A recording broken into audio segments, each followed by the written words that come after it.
Salam jumpa pemirsa, kami kembali hadir dengan sejumlah informasi yang dihimpun dari berbagai penjuru dunia. Bersama saya Tiara Dianti, inilah Sinpo Dunia Sepekan selengkapnya.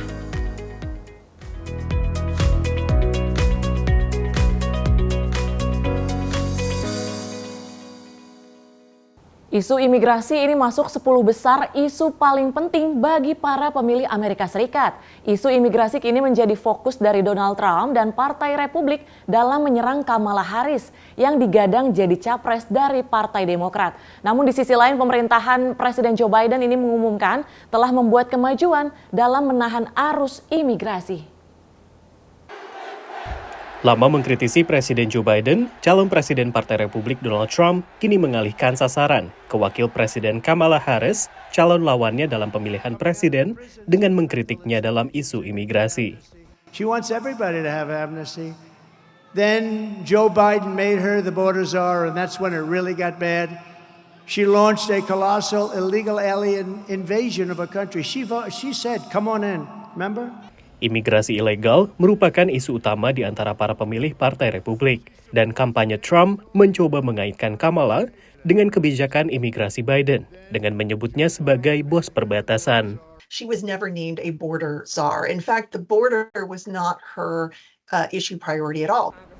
Pada awal pemerintahan Biden, Kamala ditugaskan untuk mengurangi migrasi ke perbatasan AS dengan Meksiko melalui kerjasama dengan negara-negara Amerika Tengah seperti Guatemala, Honduras, dan El Salvador. She was in charge of developing a strategy and gaining commitments for development assistance and investment into those three countries of the Northern Triangle to help reduce the so-called push factors for migration.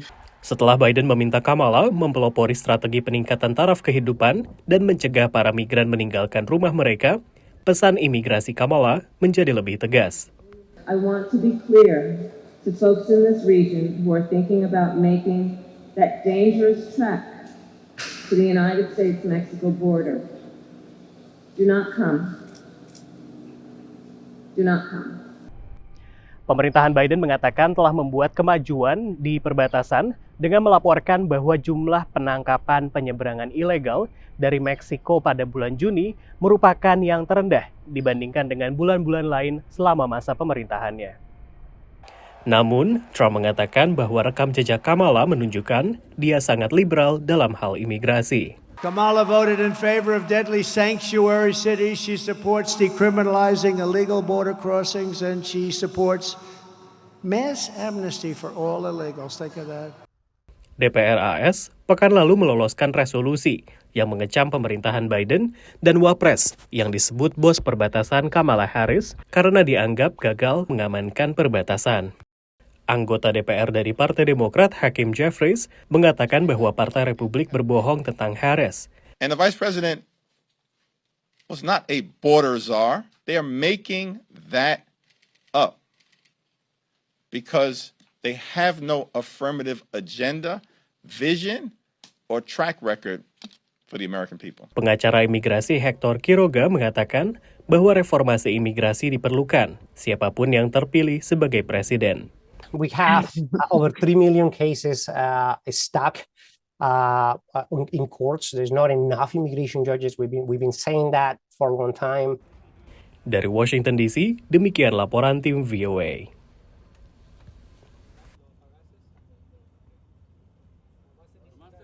Calon presiden dari Partai Republik Donald Trump dan calon presiden dari Partai Demokrat yang merupakan wakil presiden Kamala Harris ini saling serang untuk menarik perhatian pemilih yang belum memutuskan pilihan di negara-negara bagian penentu. Persaingan ini diperkirakan akan terus memanas dengan pemilu Amerika Serikat yang semakin dekat. Dengan pemilihan umum AS kurang dari 100 hari lagi, calon presiden dari Partai Republik Donald Trump meningkatkan serangannya terhadap calon presiden dari Partai Demokrat, Wakil Presiden Kamala Harris saat kampanye di St. Cloud, Minnesota. A new fighter. We have a new victim now, Kamala. We have a new victim. We have a brand new victim. And honestly, she's a radical left lunatic. Harris membalas Trump saat berkampanye di Pittsfield, Massachusetts. And you may have noticed, Donald Trump has been resorting to some wild lies about my record And some of what he and his running mate are saying, well, it's just plain weird. Tim kampanye Harris mengatakan mantan jaksa penuntut tersebut telah mengumpulkan 200 juta dolar AS sekitar 3,2 triliun rupiah sejak mendapat dukungan Presiden Joe Biden. 66% berasal dari donatur yang baru pertama kali menyumbang. Gubernur New Hampshire Chris Sununu, seorang tokoh Partai Republik, memperkirakan masa bulan madu Harris akan mereda dalam kurun 30 hari. Ia menyarankan pasangan Trump-JD Vance untuk tetap berpegang pada kebijakan daripada menggunakan serangan personal. Stick to what's driving anxiety. People have anxiety right now because they can't pay their bills. They have anxiety because they don't feel safe in their homes or in their communities. Those are the things that will drive them to go make a vote for Trump in November. Gubernur Maryland, Wes Moore, seorang tokoh Partai Demokrat, mengatakan ia yakin visi Harris untuk masa depan akan membantunya memenangkan suara pemilih yang belum membuat keputusan di negara-negara bagian yang menjadi penentu. I think what people are saying now is we can finally have a conversation about the choice that people have in this election. That people see that it's not just that democracy is on the line. It's also the fact that basic values of how we think about economic freedoms are on the line. Paslon Partai Republik dan Capres Partai Demokrat sibuk berkampanye di negara-negara bagian kompetitif dan penentu. Kamala Harris berkampanye di negara bagian Georgia yang merupakan kantong Partai Republik, namun pada 2020 beralih mendukung Demokrat. Sementara Trump berkampanye di negara bagian Pennsylvania yang relatif aman bagi Demokrat, namun pada 2016 mendukung Trump. Bila Trump juga membagi kampanyenya dengan cawapresnya, Senator J.D. Vance, Harris belum mengumumkan cawapresnya, yang menurut analis mestinya jadi pendamping yang bisa saling melengkapi. Geographically is often the way it's done. She's from the West Coast, so let's choose someone from the Midwest who can bring votes that she might not otherwise get. Trump balanced the ticket with someone who was much younger than he was. Pilihan cawapres Harris kemungkinan besar telah diumumkan sebelum konvensi nasional Partai Demokrat di Chicago mulai 19 Agustus. Dari Washington DC, Valdia Baraputri dan tim VOA. Pilpres Amerika Serikat pada 5 November ini semula akan menjadi tarung ulang antara Presiden Joe Biden melawan pendahulunya Donald Trump. Tapi dengan mundurnya Biden dari pencalonan kembali, perhatian kini tertuju pada kesiapan penggantinya untuk melawan Trump. Warga berkumpul di depan Gedung Putih tak lama setelah Presiden Joe Biden mengumumkan mundur dari pencalonan kembali dalam Pilpres November. For me, President Biden was the greatest climate president that we've had, and he delivered an opportunity for us to stop climate change, and I'll be forever grateful for that. I'm very fond, if that's the right word, of Joe Biden and what he's done. And I would like him to be remembered as a really great president. And I was sort of afraid that his frailty would detract from that. Dukungan bagi Biden telah mulai melemah, bahkan sebelum debat capres melawan kandidat Partai Republik Donald Trump di Atlanta yang ditayangkan langsung secara nasional. Tapi penampilan Biden yang sering terbata-bata dan bingung saat debat menambah keraguan di tubuh Partai Demokrat akan kemampuan Biden yang berusia 81 tahun untuk mengalahkan Trump pada tarung ulang mereka pada 5 November. Mundurnya Joe Biden mengakhiri spekulasi sejak debat perdana Capres AS akhir Juni. Dan ini dilakukan di tengah tekanan kuat internal Partai Demokrat untuk beralih ke kandidat lain. Namun dengan hari pencoblosan yang hanya sekitar 3 bulan lagi, pergantian paslon di tubuh Partai Demokrat ini memunculkan tantangan tersendiri. Salah satunya, akankah Wakil Presiden AS Kamala Harris yang didukung Biden untuk maju menggantikannya sebagai capres bisa menjangkau calon pemilih di luar basis massa partai? The real question is whether Kamala Harris, who's a liberal Democrat from California, will have electoral strength in places like Michigan, Pennsylvania, and Wisconsin, which the Democrats need to win to hold on to the presidency. Because most people don't know her. She was elected statewide in California twice. She's very smart. She's sharp. She's a prosecutor. She's run obviously nationally when she ran with Biden for vice president. So she knows what she's doing, and Democrats largely know her, but she doesn't have the national profile that obviously President Trump or President Biden does. Meski telah mengantongi dukungan Biden, Wapres Harris belum otomatis menjadi calon presiden dari Partai Demokrat, karena pencalonan ini harus mendapat persetujuan delegasi yang hadir di konvensi nasional partai tersebut di Chicago mulai 19 Agustus. Perhaps you don't want a convention that's completely wide open because then it tears the party apart as opposed to rallying around one particular candidate. On the other hand, there's probably a lot of Democratic pollsters who are wondering whether Kamala Harris really is the best choice. Harris telah berjanji berupaya sekuat tenaga untuk menyatukan Partai Demokrat dan bangsa Amerika untuk mengalahkan Trump dalam Pilpres November. Ia pun telah mendapat dukungan dari rekan separtainya di Partai Demokrat, termasuk sejumlah tokoh yang berpotensi menantangnya dalam konvensi bulan Agustus. Dari Washington DC, Riut Wasikal, Nova Purwadi, dan tim VOA. 38 dari seluruh 50 negara bagian di Amerika Serikat melegalkan ganja setidaknya untuk keperluan medis. Tapi di wilayah ini pun belum tentu semua orang ini bisa begitu saja menanam dan jual beli ganja. Kultivasi ganja diregulasi di tingkat negara bagian dan proses produksi dan distribusi tetap dipantau penegak hukum lokal. Penegak hukum dari kantor Sheriff San Bernardino County di negara bagian California baru-baru ini merazia sebuah kebun ganja ilegal di Newberry Springs, wilayah gurun sekitar 2 jam perjalanan mobil dari Los Angeles. You have large parcels of land. The property is a little bit cheaper up here than it is in some other cities. And the marijuana plant's a tropical plant, so this provides a great environment for the plants to be cultivated in. Ganja alias marijuana sebenarnya dijual legal di California berkat hasil referendum pada 2016. With the explosion of the black market, I would say it has to do part into a lot with the taxation of marijuana in the state of California. Some of these permits to actually cultivate, manufacture, distribute, some of those licenses are upwards of $100,000. Kepolisian juga menggerebek sebuah rumah dekat perkebunan. Some of this stuff as well, these composition books or like their payo sheets where they'll log a lot of their sales and who they may owe money to. So in a case like this, they might try to argue, oh, it's just growing it, but there's other indicators here that show differently, and this just aids that. Bukan hanya masalah penghindaran pajak yang menjadi perhatian polisi. This type of pesticide, this triazicide, is an insect killer. As it says on the packaging, it's designed for lawns, not for ingestion. Unfortunately, we'll see a lot of cultivations like this, illegal cultivations, using both legal and illegal pesticides.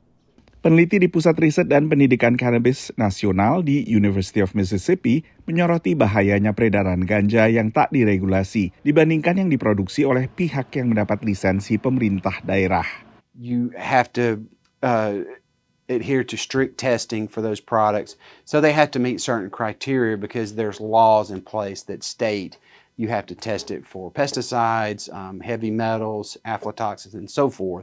And so you know what you're getting in that product. It's fairly precise in terms of the percentage and the dosage.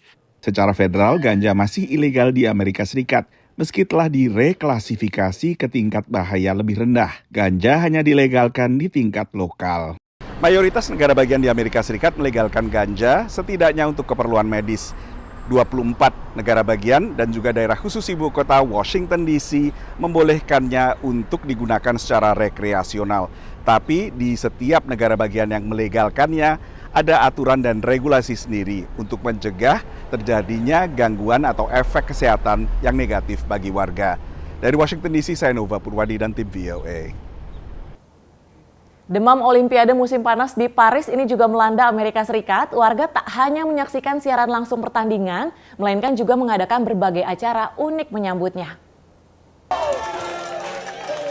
Tak bisa ke Paris guna menyaksikan langsung Olimpiade musim panas, warga lansia di Los Angeles, negara bagian California, menggelar Olimpiade tiruan sendiri. I've never missed an Olympics yet, and I've been around a long time, so I'm proud to have been able to do that in the past, and I'm looking forward to doing it again in the future. Penghuni berbagai panti lansia setempat berkompetisi dalam sejumlah pertandingan, termasuk lari, lempar, dan juga bola basket. Our athletes have been so determined. We've had them practicing every day. We've added strength training. We've added coordination. We've added, obviously, the sports we were doing, the relay, the basketball, the golf. And they've been so excited. Pemenang mendapatkan medali seperti layaknya dalam Olimpiade sungguhan. Tapi para peserta mengakui kemenangan bukan tujuan utama. I think they're very good bringing us together. Good for our brains and our hearts and our bodies. Well, I think it's very friendly and everyone's doing something and it's fun to be moving around. It's positive. It was super fun and I haven't really played basketball since I was in high school, so this was fabulous.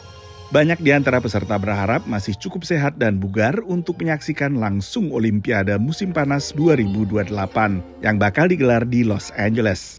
Di saat perhatian dunia tertuju pada Olimpiade musim panas di Paris, kegembiraan juga dirasakan warga Salt Lake City, negara bagian Utah, yang baru diumumkan menjadi tuan rumah Olimpiade musim dingin 2034. Kota ini sebelumnya menjadi tuan rumah Olimpiade musim dingin pada 2002. I'm just very excited for the games to return. I was 6 months old when the last games happened, and even though I wasn't, remember those, I feel like the Olympics has been such a big part of my life. Banyak fasilitas yang dibangun untuk Olimpiade sebelumnya masih berfungsi dan digunakan wisatawan dan warga hingga saat ini. With the 2002 Olympics, the motto was, "The world is welcome here." And really what happened was we brought Utah to the world, and now we're a world-class destination ski and Olympic resort. Karena tak perlu membangun fasilitas baru, pemerintah lokal berencana memusatkan investasi pada revitalisasi kawasan pusat kota yang seperti di banyak kota lain terpukul sejak pandemi COVID. Semula Salt Lake City diajukan sebagai tuan rumah Olimpiade musim dingin 2030.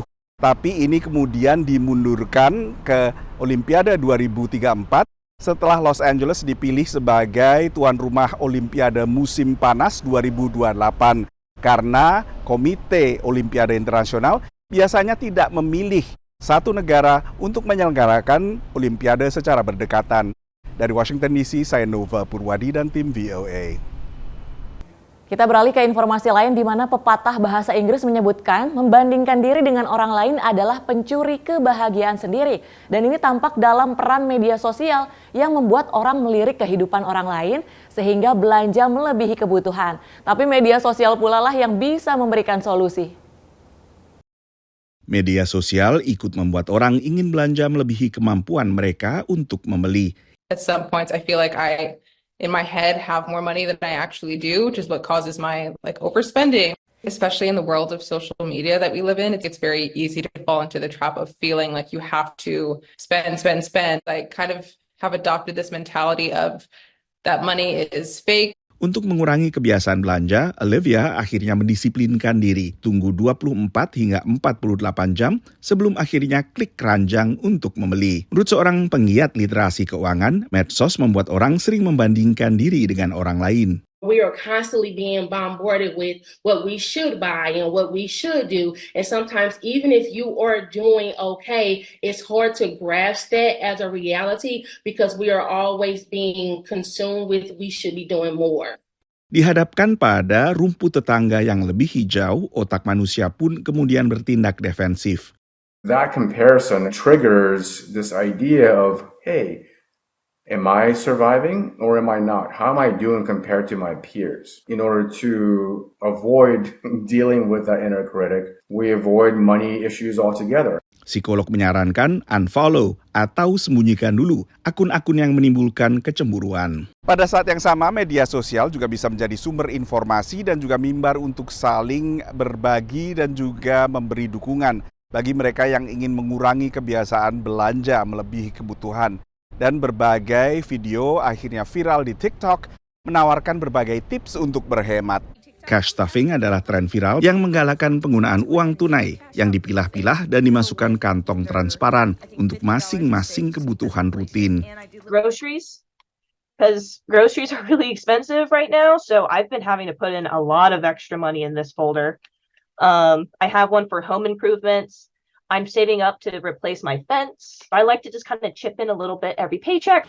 Sementara No Buy Year seperti namanya adalah gerakan untuk tak membeli apapun sepanjang tahun, kecuali kebutuhan-kebutuhan primer. My turning point was when I realized that I had 5 figures of credit card debt that I'd been cycling through for the last 10 years. I got really fed up with just constantly being in a cycle of buying and paying off debt, buying and paying off debt. And I just wanted to take control of my spending. Alicia mengatakan seperti halnya ketagihan lainnya, follower maupun sesama pengguna TikTok ikut menyemangatinya. The community that I've built there, a lot of people are going through the same exact thing that I am, so it's become hugely beneficial for both my well-being and figuring out that I'm actually helping others through all of this. Meski dirancang hanya untuk berlangsung setahun, tantangan No Buy Year juga bertujuan menanamkan prinsip beli seperlunya sepanjang hidup. Dari Washington DC, Nova Purwadi dan tim VOA.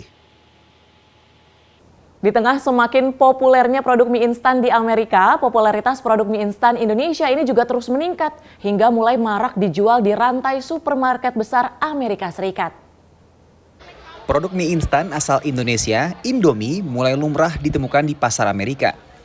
Diperkenalkan oleh para imigran Indonesia di Amerika Serikat, produk ini mulai beredar di Amerika sejak 1987. Kini, produk ini merambah toko-toko mainstream di Amerika Serikat, seperti Walmart dan Costco, utamanya di pantai timur dan barat Amerika Serikat yang memiliki kantong imigran terbesar. Waktu 2014 akhir atau 2015 lah ya, itu kita mulai masuk ke Kroger Group, supermarket chain terbesar di Amerika ya. Terus juga kita mulai listed di beberapa Walmart juga tahun 2015 akhir. Sekarang kita sudah masuk ke 500 Walmart seluruh Amerika. Popularitas produk mie instan Indonesia ini seiring dengan tren makanan mie instan yang sudah mulai menjadi bagian dari gaya hidup warga Amerika Serikat. Sejumlah produk mie instan asing sudah terlebih dahulu gaet popularitas di Amerika. Kalau bicara kompetitor ya traditionally ya produk-produk instant noodle yang sudah menjadi lokal di sini seperti Nissin atau Maruchan karena mereka punya pabrik di sini kan. Sementara Indomie Amerika Serikat masih mengimpor dari pabriknya di tanah air. Kepada VOA, Indofood AS sebut mengimpor sekitar 600 kontainer Indomie setiap tahunnya. Upaya pemasaran masih dilakukan gencar agar Indomie bisa merajai pasar mie instan Amerika Serikat. Seperti menghadiri pameran nasional Summer Fancy Food Show di New York pada Juni lalu. Summer Food Fancy Show menjadi salah satu pameran akbar untuk industri makanan di Amerika Serikat. Dihadiri oleh berbagai pemain kunci industri makanan di Amerika Serikat. Membuat pameran ini menjadi lokasi yang strategis untuk membantu penetrasi produk makanan Indonesia yang belum jamak di Amerika Serikat. Pemerintah Indonesia manfaatkan pameran seperti ini untuk perkenalkan produk-produk Indonesia, termasuk diantaranya coklat. Salah satunya yang hadir di pameran ini adalah Java Criollo yang berambisi bisa tembus pasar Amerika melalui minuman coklat Indonesia yang premium dan sehat. Kita buka untuk private label, kita juga buka untuk white label, intinya coklat dari Indonesia. Semua penjual di Pavilion Indonesia dipilih melalui kurasi pemerintah Indonesia untuk produk yang dinilai secara mutu dan kuantitas siap ekspor, sesuai dengan kebutuhan tren pasar Amerika. Untuk produk-produk yang healthy snacks gitu ya, atau wellness itu juga sangat dicari, khususnya setelah pasca pandemi. Jadi itu yang juga coba kita dorong. Kunci penetrasi pasar makanan Amerika Serikat terletak pada pemain kuncinya, yakni distributor. Ekosistem terutama food di Amerika ini jarang sekali dari perusahaan langsung ke konsumen. Even ke retailer, dia ada food broker, kemudian ada distributor. Nah, jalur ini yang harus kita petani bahasa Jawanya. Kita lihat satu-satu mana yang kira-kira visible. Makanan belum jadi ekspor andalan Indonesia ke Amerika Serikat, yang masih didominasi oleh ekspor di sektor industri dan pertambangan. Dari New York, Randy Wicaksana, VOA. Informasi tadi sekaligus menutup jumpa kita pada edisi kali ini. Tetap saksikan Sinpo Dunia Sepekan hanya di Sinpo TV. Saya Tiara Dianti mewakili kerabat kerja yang bertugas pamit undur diri. Terima kasih dan sampai jumpa.